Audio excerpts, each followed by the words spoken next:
Bem-vindos a mais um episódio do Palavra de Honra. Eu sou o teu amigo Gonçalves da Cunha e, como já começa a ser característico, vamos iniciar este episódio com uma questão de contornos filosóficos, evidentemente, para não fugir à temática do próprio podcast em si, mas que nos eventualmente irá encaminhar para o raciocínio e a reflexão do pensador que nós iremos abordar com mais especificidade, vá. Neste caso já não iremos obedecer propriamente a uma conjuntura temporal, mas sim à obra de um pensador que foi efetivamente transformador na reflexão humana e na relação entre o indivíduo e com o seu comportamento. Ora, aqui o que nós vamos falar inicialmente é sobre um receio que nos é comum a todos, sobre uma espécie de uma injustiça que temos sempre presente, uma espécie de uma relação um bocado tenebrosa até e uma amargura existencial pelo simples facto de que entendemos este acontecimento como algo definitivo e certo. Ora, é evidente aquilo que estou a falar, pois quando falo de certezas e de caráteres absolutamente definitivos na nossa experiência humana, é evidente que me estou a referir à morte. Ora, o receio da morte é uma questão existencial, não é? Um problema existencial, até uma grande injustiça, se eventualmente considerarmos a vida como um todo. É também particularmente natural e evidente que consideremos a morte como um nada, e se é um nada que nos aguarda depois de termos tudo, então isso não é justo. Não é propriamente muito justo que a morte seja um fim. Mas esta dúvida do que aparenta ser definitivo, o facto de que quando uma pessoa morre ela não tem um aparente regresso nesta linearidade temporal que nós continuamos, é sem dúvida alguma um dos episódios mais traumáticos que o ser humano tem que vir a experienciar. É sempre um momento transformador, sempre algo que consegue calejar a alma e prontificá-la para a receptividade de eventuais e novas adversidades, porque lá está, tem sempre este caráter definitivo. E esta ideia de que não só eu morrerei, mas que também irei ter que viver a morte de outras pessoas, mais concretamente dos meus amigos e da minha família, é algo realmente assustador. É algo muito difícil, é bastante complicado conseguir conviver com esta certeza e esta inevitabilidade, que é o próprio facto de que, se eventualmente eu não tiver uma morte prematura ou precoce, irei estar vivo para assistir à morte das pessoas que hoje são as minhas melhores amigas. É evidente que para nós é evidente que nós, e quando digo nós, faço aqui um enquadramento geracional, as pessoas que estão na primavera da vida têm esta faculdade inerente de conseguir distanciar esse momento, porque efetivamente a morte neste momento primaveril é sem dúvida alguma uma exceção, mas mesmo assim provável, obviamente. O mais provável seria se eventualmente nós estivéssemos a enfrentar um período algo prolífero nesse aspecto, se estivéssemos a viver em tempos de guerra ou assim, aí seria evidente que até isso seria bem mais comum do que uma morte de velhice e de causas naturais, porque isso é quase industrial o nível de mortes em tempos de guerra de pessoas jovens. Mas de qualquer forma, devido a esta paz, por assim dizer, ou pelo menos este comportamento ponderado da sociedade, é algo excepcional se eventualmente morresse um amigo nosso com uma idade semelhante à nossa. Mas de qualquer forma não é o próprio facto de distanciar isto que efetivamente nos consegue distanciar também esta absurdez ou esta injustiça e mesmo este receio que é muito real temer a morte. E eventualmente, se nós usarmos esta ótica e se a utilizarmos em quase todos os nossos acontecimentos, então começamos a viver um bocado obcecados com esta ideia, porque cada dia é simplesmente uma maior proximidade com esse momento capitular e esse momento definitivo, e até a própria eventualidade de ser forçado a fazer uma espécie de um revisionismo existencial para tentar encontrar algum tipo de propósito para isto. Seguramente que não é algo que entusiasme propriamente as pessoas, porque efetivamente temos que entender que esse momento de retrospectiva irá estar repleto, ou pelo menos farto, em arrependimento, porque para cada decisão tomada ocorreu a negligência de mais 1000, e aqui 1000 é seguramente um número metafórico, mas mais 1000 decisões que poderiam ser tomadas. Isto só para mostrar o peso que acarreta a mais singela decisão. Ora, é evidente que se nós relativizarmos toda a nossa existência e toda a nossa experiência de estar vivo efetivamente, com esse momento terminal que é a morte, desenvolve-se progressivamente uma ansiedade que é capaz de nos paralisar. É capaz de nos paralisar para qualquer tipo de motivação ou para qualquer tipo até de vontade e ficamos até saudosistas daquilo que ainda nem sequer vivemos. A verdade é que a morte tem essa capacidade, mas também pode ter o seu oposto. Também nos pode suscitar a aprendizagem de estar vivo, pois quem aprende a morrer ou quem aprende a viver também aprende o seu contrário, e naturalmente que é aprender a morrer. E este pensador que nós vamos falar hoje até tem uma frase, uma citação que é da autoria dele, que acaba por esclarecer um bocado esta situação, ou pelo menos esta problemática, em que ele diz: filosofar é aprender a morrer. E ele aqui conseguiu encontrar uma certa ligeireza na reflexão da morte e neste receio que nos é intrínseco a todos, com esta ideia de que essa consciência pode-nos libertar e pode-nos fazer aproveitar mais e melhor, ou seja, pode-nos fazer debruçar-nos com mais aproveitamento, tanto no espectro quantitativo como no qualitativo, ou seja, saber maximizar um pouco o estar vivo, que é uma arte também, acaba por ser uma arte. Aprender a viver também não é propriamente algo que se diga a quem esteja simplesmente a ser ocioso, muito pelo contrário, não é insulto nenhum, porque efetivamente é complicado conseguir ter uma apreciação sensorial e estar ancorado no momento presente, mas este medo é efetivamente intrínseco e é comum a todos, e como dizia o Albert Camus, filósofo do século XX, a absurdez é fulminante e pode-nos atacar em qualquer esquina, em qualquer momento ou em qualquer lugar. Portanto, existe uma certa imprevisibilidade para quando nós iremos ser atacados por esta ideia de que a morte espreita, ou pelo menos que para lá caminhamos. E esta reflexão em comum, esta reflexão que todos nós temos em comum, mais uma vez reforço, foi algo que atormentou verdadeiramente o pensador de hoje. E atormentou especialmente este pensador, e ao mesmo tempo também teve a libertação consequente da reflexão aprofundada desta temática, mas ele teve a experiência própria, pois ele teve uma experiência de quase morte, e essa sobrevivência catapultou para esta reflexão e esta profundidade deste momento que era tão assustador.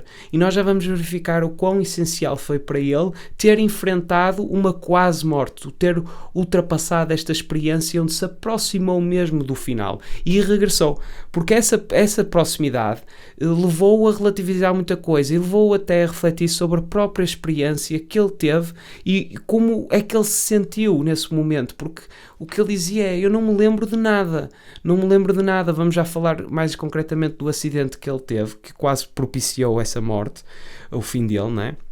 Mas ele depois não se recordava de nada do que ele tinha feito na consequência desse acidente.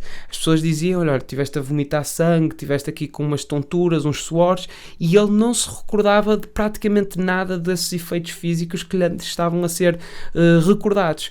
E isto catapultou para uma reflexão que é: a morte realmente é um receio que nos paralisa em vida, mas não há nada propriamente a temer, porque obviamente que pode haver sofrimento prévio à morte, isso é natural, mas na verdade é que o momento final é um momento de paz, é um momento de acalmia, um momento que não é nós para ser vivido, mas para nós ser morrido. Muito pelo contrário, não é algo a ser experienciado em vida, sim a ser experienciado em morte, e isso aí já eventualmente não se sente da mesma forma como nós achamos sentir. Portanto, vamos já ver um bocado estas reflexões que ele teve, que também principiaram a sua transformação pensante e até a criação do novo género literário e esta revolução quase intelectual que ele desencadeou neste período período do renascentismo e no período de centralizar novamente, ou pelo menos o pensamento humanista, de se pôr o homem novamente no centro das coisas, por assim dizer. Aqui estamos a dar um salto minimamente considerável, temos vindo a alargar um pouco a nossa passada no que toca à reflexão destes pensadores. O episódio antecedente nós falámos de Maquiavel, agora vamos falar de Montaigne.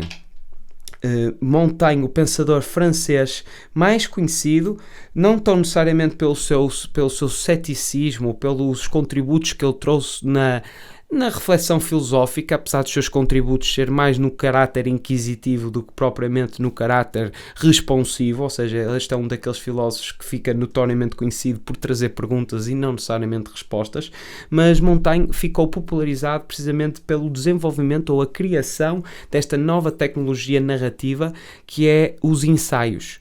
Foi ele quem nos trouxe os ensaios. Mas tudo a seu tempo, vamos dar aqui a tal nota biográfica inicial que irá também preludiar a própria filosofia do autor.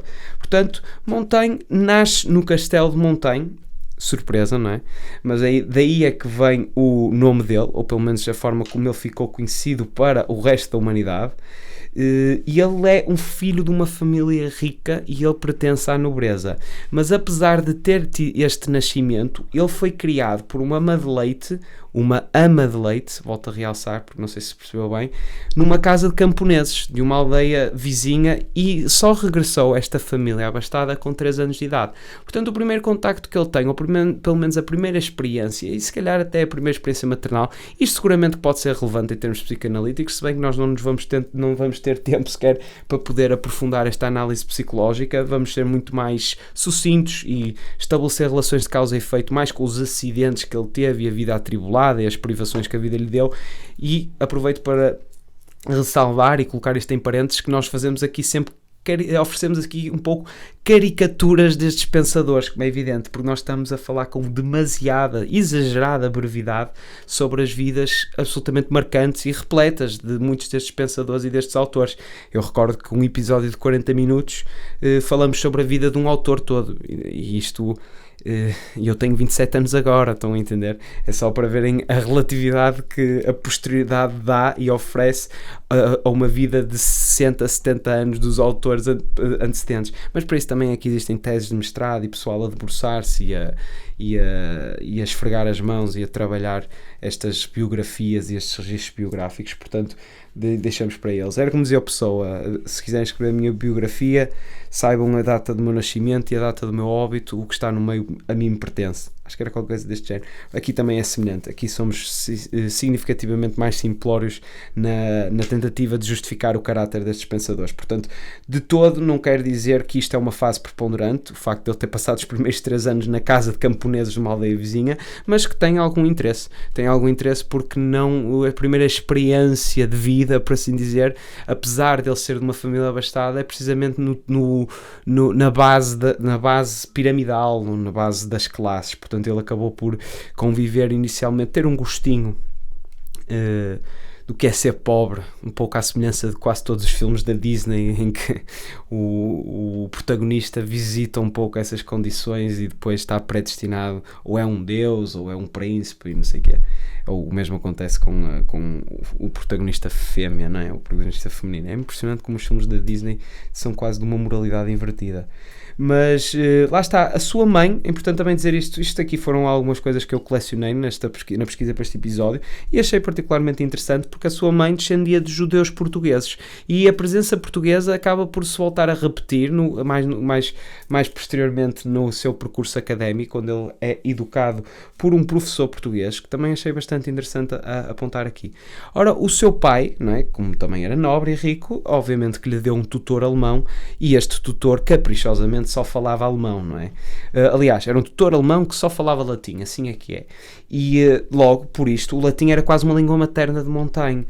Então é isto, obviamente, que lhe dá acesso privilegiado à leitura e à interpretação provavelmente dos grandes clássicos e das melhores obras, e isto obviamente que é uma valência tremenda, ou seja, quando nós falamos destes pensadores, evidentemente que eles estão com este tipo de posicionamento social, porque não é muito diferente, é muito difícil encontrar epitetos assim em abundância, não é? É muito difícil encontrar casos semelhantes a esse do Epíteto que eu acabei de citar, não é? Um escravo que consegue ser um estoico de referência, ou pelo menos um pobre, ou uma pessoa de uma classe fabril, ou operária, ou rural, tipo, conseguir vingar intelectualmente. Obviamente que as condições são totalmente adversas a esse tipo de despoltar, porque nem que seja pelo simples facto de que é preciso ter esta faculdade idiomática de entender latim, não é? Porque muitos desses livros estão em latim. Portanto, obviamente Montaigne teve essa vantagem de ter um tutor que lhe ensinasse logo precocemente até esta capacidade, e isto obviamente que o levou para muita reflexão intelectual, nem que seja pelo fácil acesso que eventualmente ficou de chegar a estes grandes clássicos. Ora, ele, pelo que se diz, tinha um espírito, por um lado, vigilante e metódico, e por outro, aberto às novidades, ou seja, com alguma receptividade ao que era novo. E este facto de ser analista e metódico é verdadeiramente revelador ao longo da sua obra toda, porque os ensaios acabavam por assumir um pouco deste caráter autobiográfico, e verifica-se que efetivamente ele era uma pessoa até com um raciocínio muito matemático, mas ao mesmo tempo com uma dúvida sempre presente que o levou sempre a ter algum tipo de receptividade a comportamentos diferenciadores e a comportamentos novos. E isto não só se registou, ou pelo menos alega-se que se foi verificado este comportamento na sua infância, como também se vem a verificar naquilo que ele deixou, nas 3 grandes obras que ele deixou, repletas desses ensaios, onde ele realmente manteve esse registro de inquirir e com receptividade à novidade. Ora, ele estudou no célebre Centro Humanista Colégio de Guiana, onde teve o português André de Gouveia como diretor. Também passei um pouco esta nota, precisamente por essa continuidade de alguma Portugalidade no registro deste pensador francês. Achei interessante o facto. E agora também fiz esta ressalva, porque após estes estudos ele decide enverdar pelo direito e chega mesmo a exercer a função de magistrado. Primeiro em Périgueux, de 1554 a 1570, e depois em Bordeaux. E este acontecimento, ou pelo menos esta segunda magistratura em Bordeaux, é especialmente relevante, porque é lá que ele consegue, aliás, não só consegue não é a melhor maneira de frasicamente construir isto, mas ele trava uma profunda amizade com o La Boétie. O La Boétie, se eventualmente tu não sabes quem ele é, acho particularmente interessante, porque este pensador também era capaz de merecer um episódio praticamente debruçado unicamente sobre a obra dele, apesar de ele ter tido uma morte relativamente precoce. Mas o La Boétie escreveu o Discurso da Servidão Voluntária, e este é um dos primeiros livros, ou pelo menos um dos primeiros grandes pensamentos sobre como o homem coletivo se submete ao homem individual, à espécie de liderança. E isto é engraçado porque isto foi escrito em 1548, quando ele tinha somente 18 anos. E é especial, ainda é relevante nos dias de hoje, porque a servidão voluntária é um tema que depois foi até obviamente que foi utilizado por vários autores. Eu agora que me relembro que há um bastante semelhante, que é o manifesto, a desobediência civil, do Henri Thoreau, em que ele fala também um pouco desta ideia reforça um pouco esta ideia do La Boétie, desta servidão voluntária, de que nós voluntariamente nos submetemos aos governantes, que o Boétie chamava de tiranos. Ou seja, o La Boétie explicou de que maneira é que os povos se podem submeter voluntariamente ao governo de um só homem. E ele explica isto basicamente em 2 fatores. Em primeiro lugar, pelo hábito, uma vez que quem está acostumado à servidão tende a não a questionar, ou seja, entende como uma lei quase divina ou superior, vinda de cima, e obedece. E aqui é essa lei, que já estava se calhar prévia à sua existência, em muitos casos. E em seguida pela religião e pela superstição que se cria em torno da figura do líder. Ora, muito mais poderia ser dito, evidentemente, mas isto é especialmente interessante, porque o La Boétie também foi um grande pensador e com apenas 18 anos conseguiu escrever uma obra que ainda tem uma profunda atualidade nos tempos de hoje. Para o desenvolvimento do caráter de Montaigne, mas também até pelos contornos dele ter tido uma morte precoce e tudo aquilo que foi despoltar e solidificar ainda mais este trauma, ou pelo menos este receio da morte que Montaigne estava a vir a construir. Ora, em 1568 morre o seu pai, e ele torna-se herdeiro de uma propriedade e do título de senhor de Montaigne, isto garantir uma sobrevivência tranquila. e o próprio facto do pai ser tremendamente abastado, ou seja, Montaigne já não tinha uma grande pressão existencial no sentido em que conseguia acomodar as suas necessidades básicas, e isto aqui já é incrível.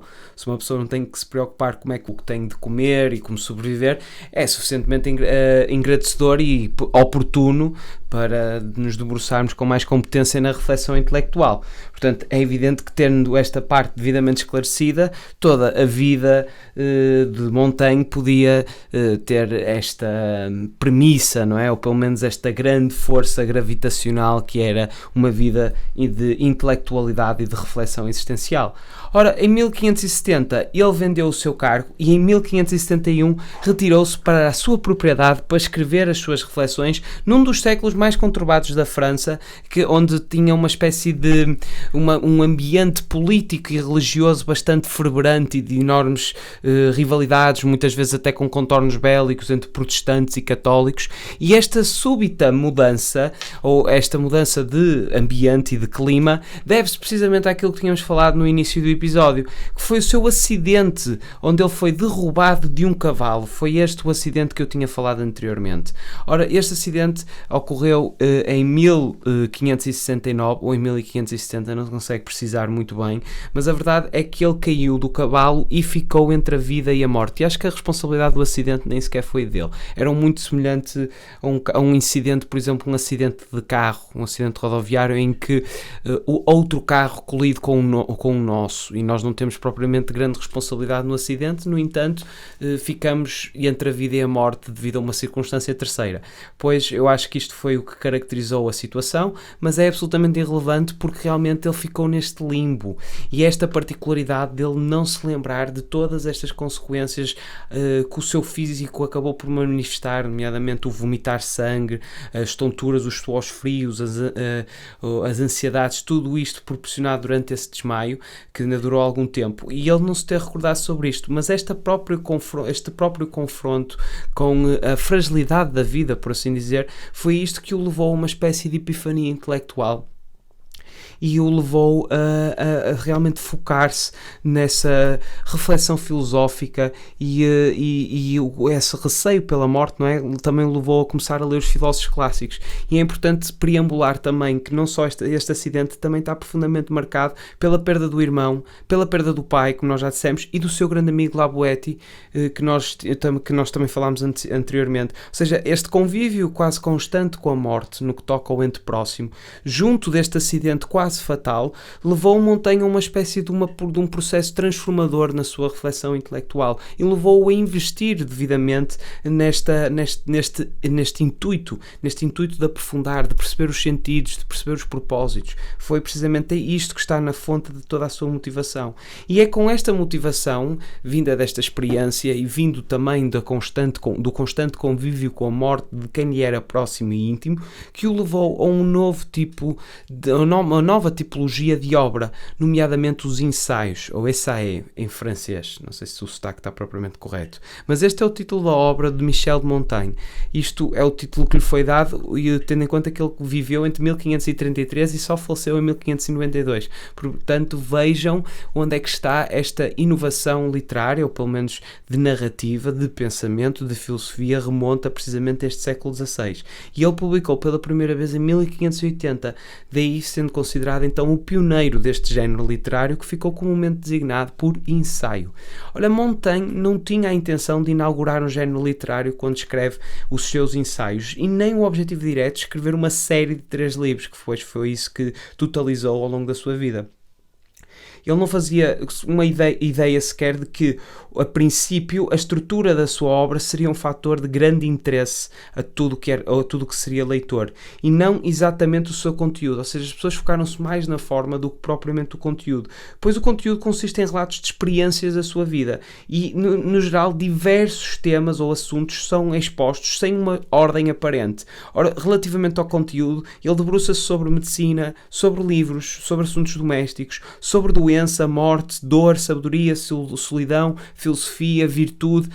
etc, etc. Estão a ver o quão diversificado Montaigne foi relativamente às abordagens temáticas que ele decidia. Era mais a forma que efetivamente foi privilegiada e que ficou eternizada, e ainda assumo esta certa intemporalidade, a ideia dos ensaios, qual era a forma requerida para desenvolver este tipo de tipologia literária. Olha, para muitos, Montaigne teria começado a escrever os ensaios como uma espécie de uma pretensão estoica, muito semelhante, por exemplo, ao exercício que caracterizou Marco Aurélio, numa espécie de pensamentos ditados de apoio, ou pelo menos de auxílio próprio. Obviamente que havia uma certa intencionalidade de publicar, senão seria totalmente semelhante ao Marco Aurélio, que nunca teve essa intenção, pelo menos, de publicar os seus relatos íntimos, só postumamente é que isso foi realmente consumado. Portanto, aqui poderia haver uma certa intencionalidade, mas presumia-se que esta pretensão estoica é que estava na base deste exercício. Ora, o Michel de Montaigne naturalmente que estava endurecido após tantas guerras, não é? Durante aquele período altamente conturbado que se vivia em França, mais as perdas que ele teve do seu amigo, do seu irmão, do seu pai. Olha, para ele a filosofia naturalmente que não poderia ser simplesmente fazer livros e artigos, e para ele era evidentemente uma espécie de modo de vida, ou pelo menos um antídoto na prática que ele queria efetivamente atingir. Portanto, a filosofia tinha esta relação quase de salva-vidas, uma relação quase de prevenção a naufrágio existencial, e isto era muito claro na forma como ele escrevia. Por isso é que uma das principais características da obra são os seus feitos diários, é o relato do seu cotidiano, as coisas do dia-a-dia, e por conta deste aspecto, não é, autores modernos apelidaram os ensaios como uma espécie de autoescrita, um exercício ético para fortalecer e esclarecer o próprio juízo e julgamento do autor. Portanto, tanto quanto o de nós, leitores, não só necessariamente tipo ajuda ao leitor, mas também, aliás, o autor, mas também o leitor que se está a debruçar na intimidade e na profundidade do pensamento do que o autor está a disponibilizar. É quase uma ideia de reflexo, uma ideia de autoescrita, mas que também merece ser refletida pelo leitor que observa e que é um espectador da cumplicidade e da intimidade da vida desta pessoa. Por isso é que se pode dizer que podemos conhecer Michel de Montaigne através da sua obra, até pelo o relato diário do seu cotidiano. Ora, este exercício naturalmente que agora é bastante recomendável, que é o chamado journaling, não é? É sempre mais chique quando nós atribuímos algum tipo de estrangeirismo a uma atividade que sempre teve connosco, mas a verdade é que isto é obviamente altamente produtivo, fazer quase este relato diário e apontar estes acontecimentos neste exercício, por vezes de natureza confessional, por outras de natureza refletiva, mas a verdade é que Michel de Montaigne foi fazendo isto e acabou por, sem grande propósito, tropeçar numa nova estrutura de narrativa. Portanto, é sempre, se ele o fez, e é absolutamente recomendável uma pessoa exteriorizar num final diário, ou provavelmente numa análise retrospectiva semanal ou retrospectiva mensal, mas é absolutamente importante para nós desenvolvermos esta intimidade com a exteriorização dos nossos pensamentos. E se bem que inicialmente não podemos ter uma forma, uma eloquência escrita convidativa à continuidade do exercício, com o tempo naturalmente que iremos aprimorar essa técnica e eventualmente seremos melhores e ao ponto de já se tornar imprescindível até. Portanto, este feito de Montaigne é absolutamente recomendável, e eu não podia de sublinhar isso e de recomendar também a ti, não é? Naturalmente que ouves este podcast, portanto já revelas esse interesse, se não só interiorizes como também exterioriza, e se não te chega as amizades ou presenciais, então desenvolve essa relação com o papel, neste caso, e depois se utilizas a caneta ou se utilizas o teclado, é absolutamente indiferente. O que interessa é exteriorizares por meio de palavras ou por outra atividade artística. Naturalmente que as palavras é o que melhor se assemelha à imagética frásica e pictórica do nosso imaginário, mas se eventualmente sentes-te mais confortável a exteriorizar com algum tipo de expressão musical ou expressão artística dentro dos outros ramos, é só recomendável que se exteriorize e que não sejas um instrumento um instrumento analítico seja utilizado meramente para a interiorização de conhecimento e de reflexão. É efetivamente necessário trazer isso cá para fora, e Montaigne foi só isto que ele tentou fazer. E ganhou esta intemporalidade toda, estarmos aqui a falar com ele, quando o exercício ou a intencionalidade dele é bastante mundano, é bastante singelo. Obviamente que consequente de uma experiência quase morte. Isso é evidentemente que é uma grande motivação, porque é efetivamente um exercício poderoso na relativização da vida, mas está ao teu alcance. Se eventualmente te predispuseres, podes começar já hoje, mal termina este episódio, de preferência, para não conciliar o raciocínio em duas atividades distintas. É preciso estar atento para este episódio de qualquer forma. Portanto, um dos discursos mais complexos, agora debruçando-nos um pouco sobre aquilo que ele abordou e daquilo que Michel Montaigne falou nos seus ensaios, e naturalmente os mais complexos, ou pelo menos aqueles onde ele teve mais dificuldades na sua entrega, é sobre o juízo da morte. Ora, este foi um assunto muito discutido pelo filósofo, não só, mas especialmente no seguinte ensaio, em que apenas após a morte se deve julgar sobre a nossa felicidade, quase nesta ideia revisionista do momento terminal, do momento final. Portanto, ele tem imensos episódios. Ele fala, por exemplo, da execução do rei Cresso de 1596, que ao mesmo tempo sendo um rei dos grandes fortunas, teve a sua felicidade e vida testada no último momento antes da sua morte. Fala de vários episódios quase alegóricos para efetivamente explorar este grande receio e esta grande tónica no seu trabalho, que é a ideia da morte. Ou seja, vê-se aqui como ele gravitou sempre à volta desta eventualidade certa, não é? Outros discursos tratam, por exemplo, da experiência da guerra e da solidão.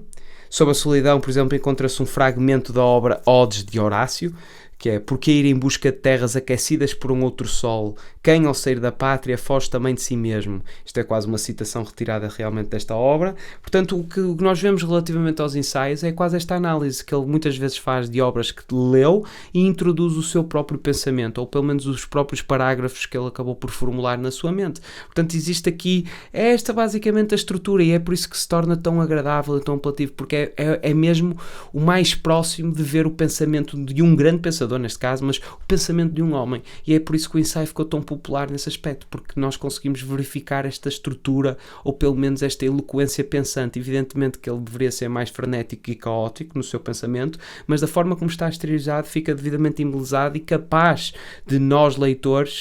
para nós leitores de apreciar este pensamento e esta fluência que ele tinha de cruzar obras que ele andava a indagar e a ler e dissecar, nesse caso, e com os seus próprios pensamentos e a sua própria autonomia pensante. Então isso aí torna esse exercício absolutamente belo, nesse aspecto de conseguir assistir ao pensamento de outra pessoa.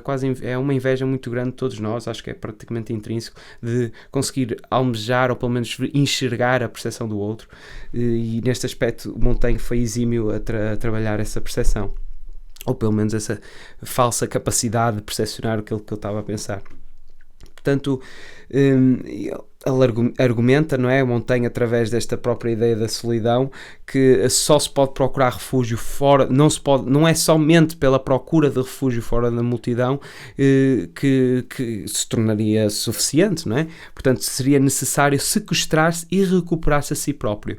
Ora, o que é que o ensaísta francês também discute a virtude, mas esta ideia relativamente à solidão é interessante, porque não se chega só a separar-nos e distanciar-nos da multidão e das grandes massas onde nós nos incluímos, evidentemente, mas também nós próprios passamos por este processo de nos sequestrarmos e de recuperarmos. É quase como a incorporação da sombra, que o Carl Jung falou anos significativamente mais tarde, mas esta própria ideia de sabotagem e reconstrução, esta própria ideia de sazonalidade da alma, por assim dizer, conhecer invernos e sequentes primaveras, verões, outonos, isto tudo numa ideia intelectual, por assim dizer, ver as suas ideias a florescerem, a chegarem ao seu auge, a apodrecerem e caírem para depois efetivamente desaparecerem e ter todo esse processo transformativo iterativo. É um pouco esta ideia que o Montaigne falava. Ora, além de depois, naturalmente, falar a virtude, não é? Onde ele aborda a tal intermitente fraqueza do ser humano perante a segurança divina e a inconstância da vida que dificulta essa rigidez de assegurar, não é, essas ideias de virtude. Isto é interessante e nós já vamos analisar daqui a bocado como efetivamente ele constata de que nem o universo se mantém constante, nem a própria psique humana se mantém constante igualmente. Portanto, não existe propriamente um carácter fixo, o ser humano é bastante diferente e distinto e nós não podemos conhecer os outros mesmo conhecendo-nos a nós próprios, porque existe essa natureza transformativa. E ele, já vamos falar disso com mais análise, mas é um pouco esta ideia da fragilidade do ser humano que ele aborda neste ensaio, onde se debruça mais concretamente sobre a virtude. Mas isto só para dizer que efetivamente ele teve temas variados e tentou falar praticamente sobre tudo aquilo que são as grandes questões, não só metafísicas, mas também da filosofia em geral. Portanto, ele falou um pouco sobre tudo, mas apesar de ter falado um pouco sobre tudo, como eu já disse, ele é mais conhecido pelas perguntas que fez e não tão necessariamente pelas respostas que conseguiu disponibilizar. É preciso reforçar que o Montaigne não tem um sistema, ou seja, ele não é um moralista nem um doutrinador. Mas não sendo moralista, não tendo um sistema de conduta, uma moral com princípios rígidos, é um pensador ético. O facto de não ser aquilo que eu acabei de enumerar, nomeadamente o moralista, o sistema de conduta, não ter uma moral com princípios rígidos, facilita ou pelo menos ilumina devidamente o facto de que ele se revela um pensador ético. Ele está verdadeiramente concentrado nesta ideia da ética da virtude, de uma boa vida, que são se calhar as questões... hoje em dia, provavelmente, as questões centrais da filosofia, pois a filosofia já não tem propriamente grande autoridade no que toca à indagação astronómica e nem à indagação física. Isso já pertence a outras disciplinas que foram ramificadas a partir da sabedoria, naturalmente, mas já não existe grande autoridade do pensamento de sabedoria. Pode eventualmente existir no pensamento epistemológico, na filosofia da ciência, mas neste momento, filosofia como nós a conhecemos, provavelmente estas são as questões centrais, nomeadamente a boa vida, como viver uma boa vida, como ser virtuoso e questões éticas, evidentemente. Portanto, o Montaigne procura indagar o que está certo ou errado na conduta humana. Portanto, ele propõe-se mais a estudar pelos seus ensaios certos assuntos do que dar respostas. Por isso é que nós dizemos, e mais uma vez eu reforço, que ele está no grupo de pensadores que estão a perguntar em vez de responder. E é na sua incerteza em dar respostas que surge um ceticismo que acabou por caracterizar, se calhar, uma segunda metade do pensamento de Montaigne. Nós já vamos ver que nós podemos agrupar minimamente isto cronologicamente em 3 momentos, e neste segundo momento foi marcadamente cético, tanto é que Montaigne é um dos pensadores prediletos agora de um pensador contemporâneo que é o Nassim Taleb, precisamente por este regresso do ceticismo, mas não era propriamente um ceticismo muito semelhante àquele de que nós falámos no episódio anterior, em que falámos mesmo sobre o ceticismo helénico, de Pirro, não, e de textos empíricos, não sei se falei sobre ele no episódio, mas de qualquer forma também não é propriamente esse, não é aquele ceticismo quase absoluto, não é? Esta é uma ideia que concilia mais o ceticismo com o estoicismo, não tão necessariamente na questão da verdade, da verdade absoluta, mas mais esta ideia de relacionar o comportamento individual com o comportamento coletivo. Portanto, existe aqui uma espécie de um ceticismo que abdica do cinismo e inclina-se mais para o estoicismo. É mais uma ideia de espectro do que propriamente uma ideia quase unilateral a nível de pensamento. Portanto, como ele não está interessado, não é, em dar respostas aproísticas, não é, por assim dizer, ele tem uma certa reserva em relação a misticismos e crenças, e daí é que até consegue utilizar esta fase de ceticismo precisamente para refutar estes convites de fé, quase, ou pelo menos convites supersticiosos para justificar o fenómeno, por assim dizer. Portanto, ele tem um certo alinhamento, aliás, aqui como tem apontado, em relação ao cristianismo. Fica um bocado alienado, fica um pouco à parte destas questões e às lutas da religião que se viviam em França na época, embora evidentemente não deixe de refletir sobre assuntos da atualidade dele, naturalmente, que era assuntos, por exemplo, como a destruição das Novas Índias pelos espanhóis, não é? Estamos a falar de século XVI, portanto as pessoas costumam pensar que devido à presença colonial dos europeus que isto não era uma questão filosófica com contornos pesados até na sua reflexão, mas efetivamente estas coisas não eram feitas com uma espécie de supremacia cultural, muito pelo contrário, havia debate sobre isto, havia debate até sobre levar a cristandade, levar a civilizacionar, a ideia de cidadania, todas essas ideias eram discutidas com bastante com bastante emotividade, provavelmente não, existem registros que não eram coisas entendidas com a leviandade com que hoje em dia se julga, né? Quando se faz agora esta retrospectiva, pensa-se que as pessoas eram muito unidimensionais no seu pensamento e que não havia pluralidade, muito pelo contrário, isto não era algo que tinha-se que facilmente aceite. Portanto, as suas reflexões visam os clássicos e a sua própria contemporaneidade. Portanto, ele fala de várias coisas, tanto fala das obras que está a ler, como propriamente dos feitos domésticos, como qualquer episódio. Mas esta possibilidade que ele concedeu a ele próprio de ser cético, conseguiu sempre manter uma dúvida absolutamente predominante no seu pensamento, que fez afastar aquelas respostas simplistas que a religião naquele momento estava a dar. Que não eram, muitas delas não eram propriamente simplistas, e é injusto um bocado caracterizar desta forma, porque nós já falámos muito sobre os pensadores cristãos. Mas a verdade é que havia uma espécie de pensamento supersticioso capaz de esclarecer algum tipo de dúvida, que estava devidamente aliada também a uma espécie de propriedade intelectual aristotélica que conseguia realmente enclausurar o pensamento intelectual e teológico, e o Montaigne conseguiu utilizar a dúvida a seu favor e não contra si. Portanto, isto foi um exercício bastante excepcional na altura, evidentemente. Portanto, ele não estava propriamente concentrado em respostas, ele estava mais concentrado em perguntas. Portanto, é quase uma ideia socrática na abordagem do diálogo, tanto interior como exterior. E isso foi o que o diferenciou, ao ponto de estarmos a falar sobre ele agora. Portanto, o facto de ele ter introduzido uma outra forma de pensar através dos ensaios fez com que o próprio pensamento humano encontrasse uma forma mais legítima de abordar o real, que é esta tal ideia ensaísta. Portanto, o ensaio de tentativa quase. E foi isto que deu realmente outro tipo de liberdade para a forma com que se abordava o real. Já não havia aquela estrutura tão formalizada, tão concludente que antecedia, se calhar, esta tecnologia de narrativa que era o ensaio, que o Montaigne acabou por desenvolver. Portanto, a verdade absoluta deixa de estar ao alcance do homem, sendo doravante possível tão somente uma verdade por aproximações. Esta ideia que conclui este parágrafo é realmente interessante, no sentido que já não é propriamente a verdade absoluta que se tenta atingir, mas sim aproximar-se da verdade. E isto é um alívio significativo para todas as pessoas que viviam na época, porque este era o tormento, não é?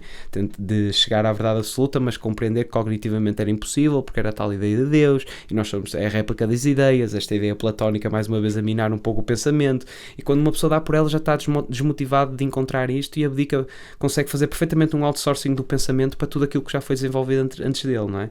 Portanto, a filosofia de Montaigne influenciou em grande medida uma das crises principais da história da filosofia moderna, que era a questão da consciência do homem e as suas ações.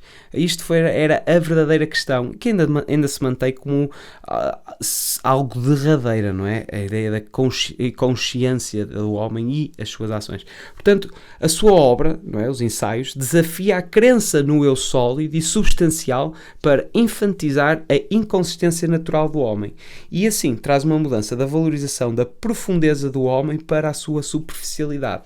E nós já vamos ver devidamente esta ideia do conhece-te a ti mesmo que o Montaigne fala, e da sua dificuldade de caracterizar o homem num todo, pois o homem é inconsistente, é mutável, é inconstante no seu comportamento e tem esta capacidade de reinvenção que concede essa imprevisibilidade. Naturalmente que as pessoas acomodam-se a uma certa demonstração devido à objetificação do outro e, portanto, acomodam-se com a projeção que elas transmitem e tentam-se efetivamente recriar naquilo que é projetado. Portanto, elas acabam por considerar eu sou assim porque o outro vê-me assim e acabam por não ser outra pessoa qualquer. E isto é terrível e é isto que dá a previsibilidade ao comportamento humano. Esta ideia de que eu, por ser assim, não tenho comportamentos antagónicos àquilo que me caracteriza. E isto é mau porque efetivamente nós temos a liberdade existencial de sermos quem quisermos. Mas esta incapacidade muitas das vezes é o que constitui verdadeiramente a aventura, porque eu acho que a aventura não é necessariamente viajar para outros sítios, mas sim a aventura reside na viagem para nos tornarmos quem somos. Isto foi quase como assertivo na sua poesia, mas a verdade é que eu acho que é isto, a aventura é do ser e não nem do ter nem do conhecer. Acho que primeiramente reside na capacidade de ser quem queremos ser. E nós temos a capacidade e a inventividade de efetivamente conseguirmos ser.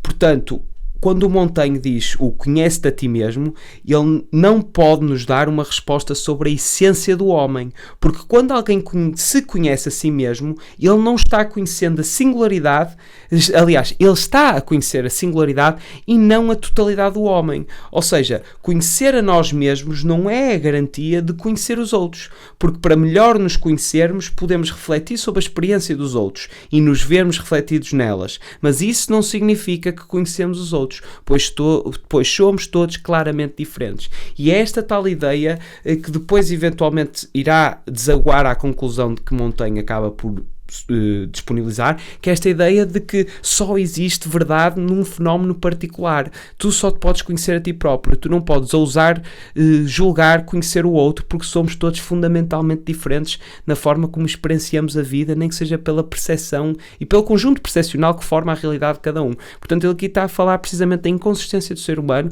e da falsa presunção de conhecimento do outro com a simples premissa, ou pelo menos com a simples ideia inicial do conhecimento, do autoconhecimento. Portanto, como cada ser humano apresenta múltiplos aspectos e cada um tem as suas características próprias, não é possível estabelecer regras para todos os homens. Portanto, não podemos indicar algo que seja comum a todos. Cada indivíduo tem que elaborar o seu próprio conhecimento, ou seja, a sua sabedoria particular que eu tinha falado, que vai ser a sua medida para conhecer a si mesmo. Conhecendo a si mesmo, o homem também regressa a si, o que é um dos princípios do Renascimento, que é esta tal ideia de ressurgir que Montaigne acaba por patrocinar. Portanto, o Montaigne preocupa-se, além disto, que é bastante essencial na obra dele, esta ideia do conhecimento, do autoconhecimento. Isto até que acaba por caracterizar devidamente o terceiro momento, e nós já vamos fazer uma revisão destes que eu ando a enumerar. Ora, este terceiro momento, lá está, caracteriza-se precisamente pela ideia de que só existe verdade em ti próprio, só podes confiar naquilo que vem do interior, essa quase a percepção sensorial da verdade. Isto acaba por ser um pouco a ideia que ele acaba por culminar, de certa forma, esta reflexão sobre o indivíduo que Montaigne tem. Mas ele também se preocupa com a condição existencial do ser humano. A existência é um problema, uma pergunta que nunca poderá ser respondida, segundo Montaigne. Portanto, a nossa existência é uma experiência constante e que constantemente se deve também tentar explicar. Portanto, cada pessoa traz em si a condição existencial da humanidade. Vejam só, portanto é quase uma ideia de propósito cósmico, e esta ideia da parte e do todo e desta relação harmoniosa entre o indivíduo e o coletivo que ele acaba por referir. Portanto, ele procura descrever o homem descrevendo a si mesmo, e ele e o homem são um milagre em si mesmo. É quase esta ideia concludente que ele acaba por apresentar. Portanto, vemos que Montaigne chega a conclusões absolutamente essenciais para efetivamente solidificar este movimento renascentista, este movimento revitalizador que atravessava nestes tempos do século XVI. Portanto, nos seus escritos, ele diz utilizar a própria vida como filosofia. A sua filosofia é um relato autobiográfico, pois para ele cada indivíduo tem em si a capacidade máxima da situação humana. O homem deve procurar ser somente o que ele é, ou seja, um homem e nada mais que isso. Portanto, segundo Montaigne, nós não podemos fazer nada melhor do que sermos humanos. E de nada adianta criarmos fantasias de que podemos ser algo mais elevado do que humanos e ter algumas megalomanias que nos induzem a uma espécie de comportamento divino, porque aquilo que, se nós aspirarmos a ser algo além de homens, esse exercício vai se revelar derradeiramente fútil, inútil, não é? E pode-nos mesmo causar danos morais.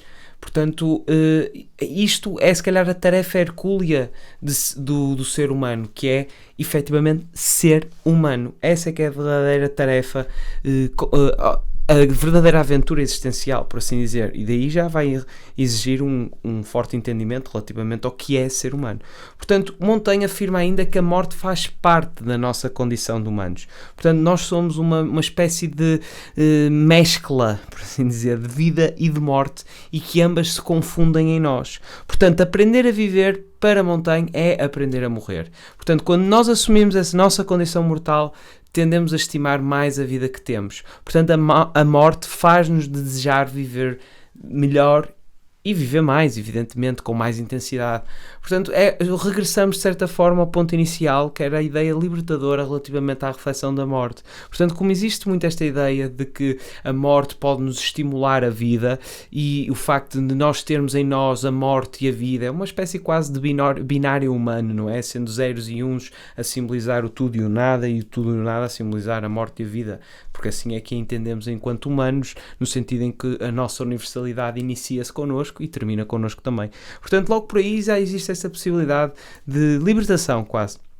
Portanto, assim como Montaigne considera que o mundo inteiro está em constante movimento, o homem também carece desta constância física, que era aquilo que nós já tínhamos dito anteriormente. Portanto, devido à falta de continuidade e coerência do homem, o seu comportamento torna-se imprevisível e, portanto, difícil de examinar. Portanto, em várias ocasiões dos ensaios, Montaigne relata situações diferentes nos quais os comportamentos de diferentes pessoas variam drasticamente e irracionalmente. Portanto, ele salienta nessa parte, nos ensaios, né? Ele salienta a inutilidade de procurar uma ligação uniforme dos mesmos, ou seja, da ligação do comportamento à pessoa. Portanto, a alegação de fluidez do eu é especialmente clara no capítulo sobre a inconstância das nossas ações, no sentido em que existe esta certa imprevisibilidade, esta natureza que possibilita a constante reinvenção. Mais uma vez, ressalvando tudo aquilo que nós falámos relativamente à relação do indivíduo com o seu comportamento. Portanto, agora só sintetizando, certo, de forma a concluir também, para evitar alongar muito mais este episódio, a primeira fase de Montaigne é uma fase mais dedicada ao estoicismo, no qual o Montaigne adota, sob a influência do seu amigo La Boétie, que nós já falámos, a pretensão estoica de alcançar uma espécie de verdade absoluta. Mas o seu espírito convive mais com a dúvida, e a experiência estoica certamente marcou para sempre a ruptura de Montaigne com qualquer ideia de verdade absoluta. Numa segunda fase, nós temos como uma segunda fase que por si só é consequência da primeira e também em razão, ou pelo menos deve-se ao ambiente em que ele viveu, que era uma França dividida pelos conflitos intelectuais entre católicos e protestantes, com muita violência e guerras, como nós já vimos. Montaigne é seduzido pelos filósofos do ceticismo, que nós também falámos aqui neste podcast, nomeadamente Pirro e os outros também que nós acabámos por referenciar, que não vale a pena estar a alongar, porque é uma listagem minimamente considerável. Ou seja, ele é seduzido por estes filósofos, ou seja, o ceticismo surge nesta ideia da dúvida. Portanto, segundo estes, se o homem não sabe nada de si mesmo, como pode saber tanto sobre o mundo e sobre Deus e sua vontade? Portanto, a dúvida é para Montaigne uma arma contra o fanatismo religioso. Porque esta ideia quase de humildade relativamente à incoerência, relativamente àquilo que se sabe sobre o próprio homem, tem que principiar pelo menos a dúvida relativamente a algo que seja minimamente concludente sobre um ser superior. Então, se quer dizer, se nós não sabemos nada sobre nós, vamos saber sobre Deus? Quer dizer, não faz muito sentido, não é? Portanto, esta dúvida foi fundamental para Montaigne conseguir expulsar qualquer tipo de fragrância convidativa a estas ideias e estas conclusões religiosas. E na terceira e última etapa, onde Montaigne já está mais maduro e nesta fase quase invernal da sua vida, não é? No seu final da vida, Montaigne interessa-se mais por si mesmo do que propriamente por outros filósofos ou outros pensadores. Portanto, os seus últimos escritos, ou seja, os ensaios dele, os últimos ensaios dele, são muito pessoais. E ele persuadiu-se, nesta fase concludente da sua vida, que o único conhecimento digno de valor é aquele que se adquire por si mesmo. Portanto, o seu ceticismo ativo é uma tentativa de crítica radical dos costumes, dos saberes e das instituições da época. Portanto, com isto, a contribuição de Montaigne é fundamental na constituição do pensamento moderno. E eu gostava de concluir precisamente com esta ideia, que é a ideia da sabedoria particular, de que a verdade só reside em ti próprio. E gostava efetivamente que tu refletisses sobre isto e que me fizesse chegar qual é a tua opinião relativamente ao que o estímulo exterior, se o estímulo exterior, aliás, pode condicionar efetivamente a verdade interior. E se, eventualmente, a verdade interior é algo que floresce a partir da experiência do exterior para o interior ou do interior para o exterior. E seria bastante interessante, até porque isto deve estar intimamente relacionado com a identidade que tu projetas e com a essência que tu efetivamente tens. Daí o facto da verdadeira jornada, ou pelo menos da verdadeira aventura, não ser propriamente conhecer outro sítio aquecido pelo mesmo astro, mas sim conhecer-te a ti próprio. E assim concluo este episódio com a mesma recomendação com que sempre termino: se é uma chama sem parecer selo, e vemos no próximo episódio.